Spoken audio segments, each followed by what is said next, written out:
Rockstar Games did an exclusive interview where they talked about the latest DLC they introduced in the game, and they also gave us some hints and clues on what very much likely is going to be going forward. So this was on the website bet.com. So the title of the article was The Oral History of How Dr. Dre Joined GTA Online the Contract. Here's the story behind how the West Coast hip-hop icon linked up with developers of the most successful video game ever. And I'm going to read off some of the most interesting quotes from the article itself. And if you want to read the entire article for yourself, I'll obviously leave a link to it in the description. There's a handful of people interviewed, including Rockstar North's head of development and co-studio head, Rob Nelson.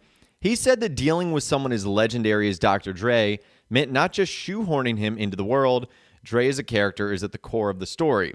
He said he needed to be fully integrated so that it made sense, and we wanted to make sure that his music had the impact it deserved. We asked ourselves, how can we integrate Dre into this experience at every level? And how can we get it there in a way that makes it feel believable and fun?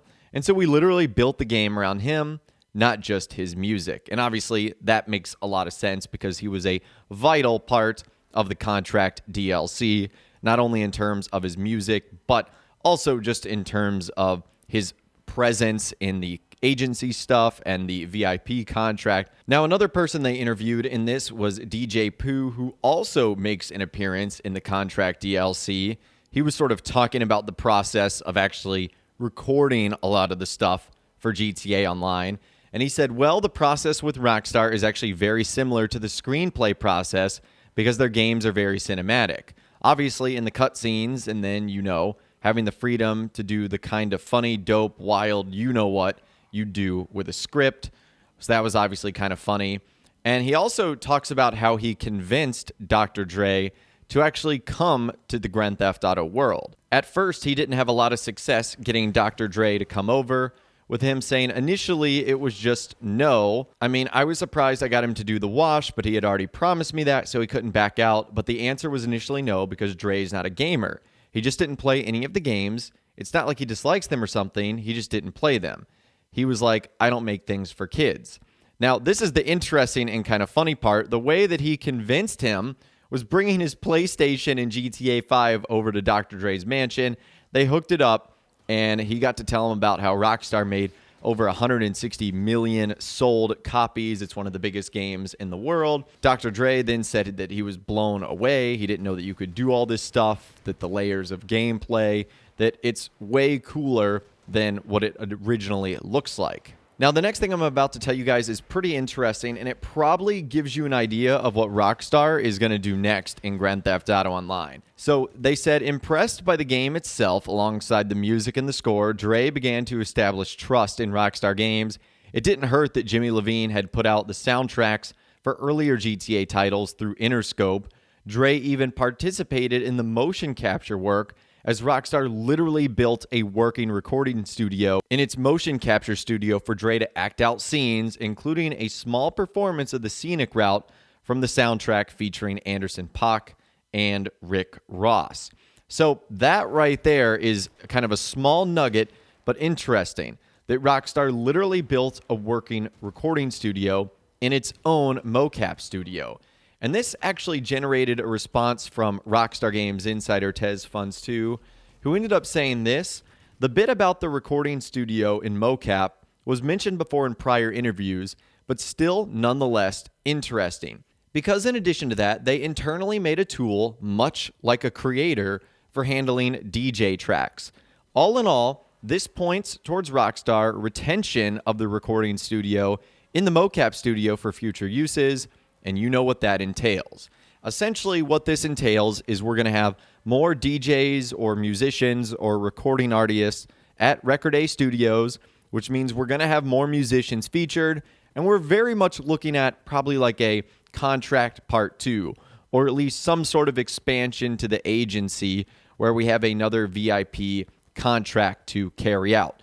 And whether that's Rosalia or someone else entirely altogether, it looks like there's going to be more musicians that could end up showing up as well. And as long as it's really what Rockstar has done so far, like in the Contract DLC, and in the After Hours update, where yes, music is a big part of it, but it doesn't take away from the gameplay, then I think that's something I would generally be okay about. I guess just as it currently stands right now, I don't want to see another Contract Part 2. I'd like for them to move on to something else, whether that be a Liberty City expansion or, opening up the Mile High Club, just something different. I think people need a little bit of a break from the Contract DLC stuff. That is just my personal opinion, though. But if we did end up getting a future musician or DJ or recording artist, who would you guys like to see added to the game? Definitely let me know what you're thinking about in those comments down below. Would it be like a rock and roll legend? Would it be another DJ? Would it be like a pop star? Something like that? Again, let me know what you guys are thinking. Rockstar clearly have plenty of choices, and if they can get Dr. Dre, I think they can get pretty much anyone in the world. And sort of building off of that, they also talked to Vice President of Music at Rockstar, Ivan Pavlovich, who ended up talking about how they don't try and force the music in the game, but when it works, it works. They said, we're always exploring how the music, works within the storyline and how it makes sense and how it feels. So that was the coolest part of the contract. This was the thing that made the hairs on your arm stand up, and it just all clicked and made sense. The music is the game.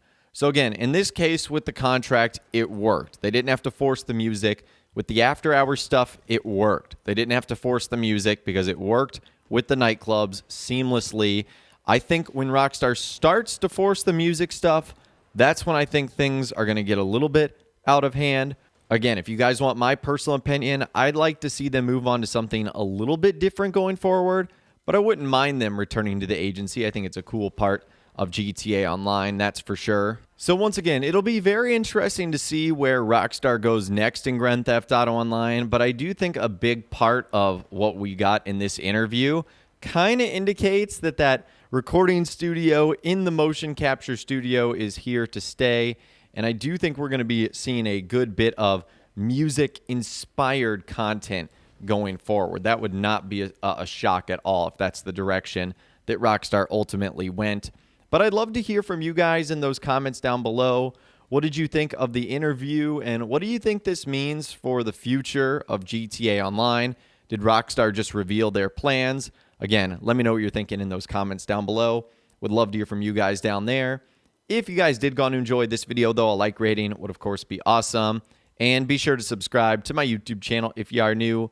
You want to stay up to date on all the latest GTA and all the Rockstar Games videos that I'll be doing here on my channel. And be sure to ring that notification bell as well. Sometimes YouTube just doesn't work, and if you ring that bell, you'll always be guaranteed to be notified when new videos arrive. But of course, as always, guys, thank you all so much for watching. Take care, and I'll see you guys in the next video.